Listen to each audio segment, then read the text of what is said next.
Tri Cahyaningsih, seorang buruh pabrik tekstil asal Kabupaten Boyolali, Jawa Tengah, memperoleh nilai tes tertinggi se-Jawa Tengah pada tes CPNS Kemenkumham akhir 2024 lalu. Sayangnya pemirsa, meski mendapat nilai tertinggi dengan skor 476, ia gagal lolos CPNS karena tinggi badannya kurang setengah sentimeter.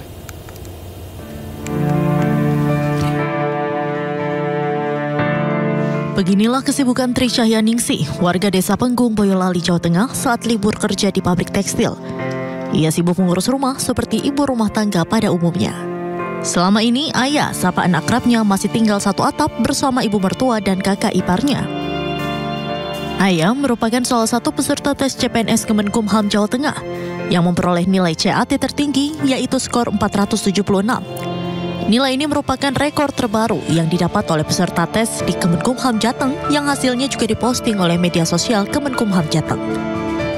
Namun sayang, meski mendapat nilai tertinggi pada seleksi kompetensi dasar, ibu dua anak ini gagal lolos CPNS karena tinggi badan kurang 0,5 cm. Saat diukur di rumah, tinggi badannya mencapai 159 cm. Dan saat pengukuran oleh panitia CPNS Kemenkumham Jateng, tinggi badan ayah hanya 157,5 cm dengan kekurangan hanya 0,5 cm. Ia pun gagal lolos CPNS Kemenkumham dengan formasi penjaga penjara. Ya kecewa, pasti banget kecewa. Kan dari awal udah yakin, udah ada nilai segitu. Kayaknya peluang lolosnya juga besar. Tapi ternyata ya ini dipatahkan sama itu. Adil lah mas. Dari awal udah di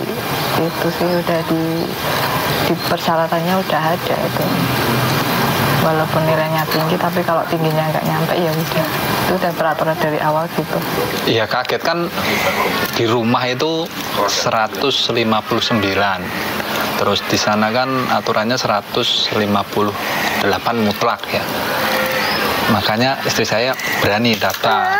Misal kalau aturannya dari sana 160, mungkin istri saya nggak daftar. Soalnya pasti tahu bakal sia-sia. Terus waktu di sana dites cuma 157,5. Istri saya sudah langsung tahu pasti gagal gitu. Meski sudah 2 kali gagal, ayah mengaku tak patah semangat. Ia akan mencoba lagi ikut seleksi CPNS jika formasi sesuai.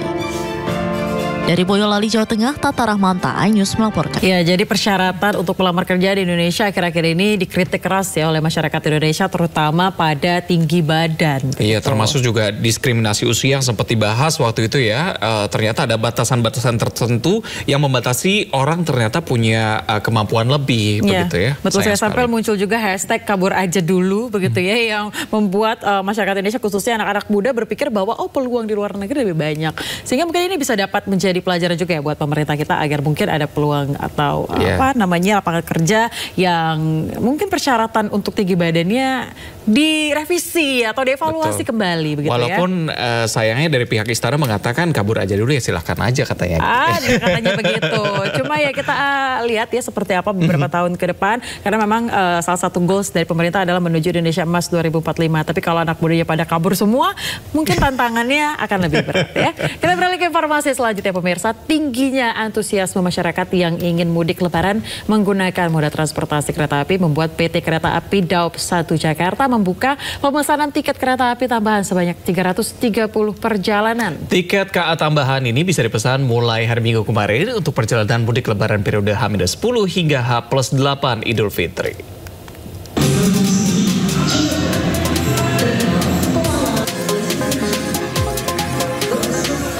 Itu sejak hari Minggu 23 Februari 2025, PT Kereta Api Daop 1 Jakarta membuka pesanan tiket kereta api tambahan dengan total sebanyak 330 perjalanan atau 15 perjalanan kereta api per harinya.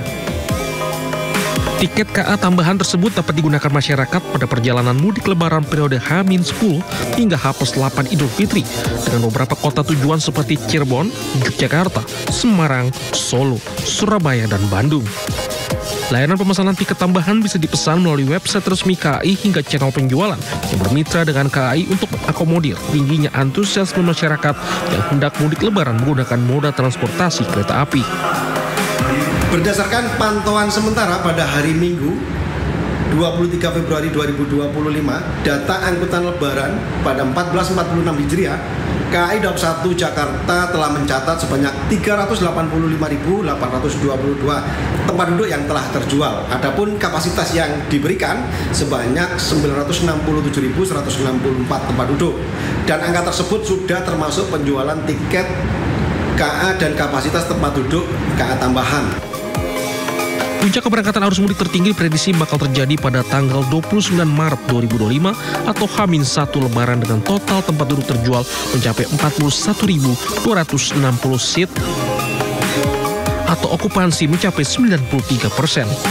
Dari Jakarta, Rani Sanjaya, iNews melaporkan. Berikutnya, pasca polisi menghentikan pencarian jenazah korban tewas kebakaran Glodok Plaza, sejumlah toko di lantai dasar dan lantai 1 Glodok Plaza mulai dibuka kembali berjualan. Ya, mayoritas toko yang didominasi pedagang merupakan peralatan audio dan speaker.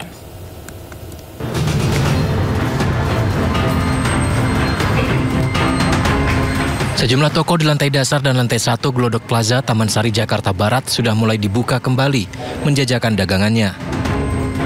Kondisi toko yang mayoritas menjual peralatan audio dan speaker ini masih sepi pengunjung, walaupun hanya terdapat beberapa konsumen yang mampir ke toko. Menurut salah satu pedagang toko, dengan keadaan Glodok Plaza saat ini membuat para konsumen masih agak khawatir dan takut. Bisa kita pungkiri sih ya, karena kondisinya juga masih seperti ini ya kan. Jadi otomatis customer juga masih banyak yang nggak berani datang karena situasinya pun nggak membadai seperti dulu sedia kala sebelum kebakaran. Customer juga kalau lihat gedung seperti ini ada perasaan takut. Pedagang berharap agar gedung Glodok Plaza secepatnya bisa direnovasi agar eskalator, lift, parkiran gedung AC bisa kembali normal seperti sedia kala. Dari Jakarta, Miftahul Gani, iNews melaporkan.